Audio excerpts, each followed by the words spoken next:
Hello guys, welcome to my another mini blog. তো সকালবেলা ঘুম থেকে উঠলে আমার চেহারাটা এরকমই হয়ে থাকে, বাদ দাও আমার চেহারাটাকে। তো এখানে আমি একটু চা একটু রুটি দিয়ে খেয়ে নিচ্ছি, তারপর এখানে সব কিছু গুছিয়ে নিচ্ছি, কারণ আজকে আমার একটা এক্সাম আছে। তোমাদের তো আমি এর আগের ভিডিওতে বলেই দিয়েছিলাম।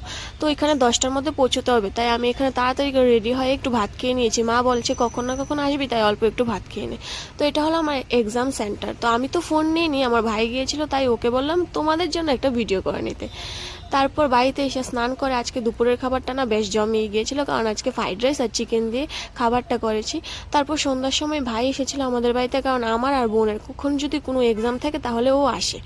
তারপর সন্ধ্যার সময় ওদের সাথে গল্প টল্প করে আমার একটু কম্পিউটার কাজ ছিল, সেটা কমপ্লিট করে এখন আমি রাতের ডিনারটাও করেছি। এখন এটা খাচ্ছি আমি বিরিয়ানি, এটা আমি অর্ডার করে এনেছিলাম। তো খেয়ে দেখে আমি একটু বেশিই খেয়ে নিয়েছি, তাই এখানে একটু কোক খাচ্ছিলাম। তো আজকের দিনটা তো আমার এইভাবেই গেল। তোমাদের কেমন লাগলো অবশ্যই জানাবে, আমার চ্যানেলটাকে সাবস্ক্রাইব করে দিও। বাই।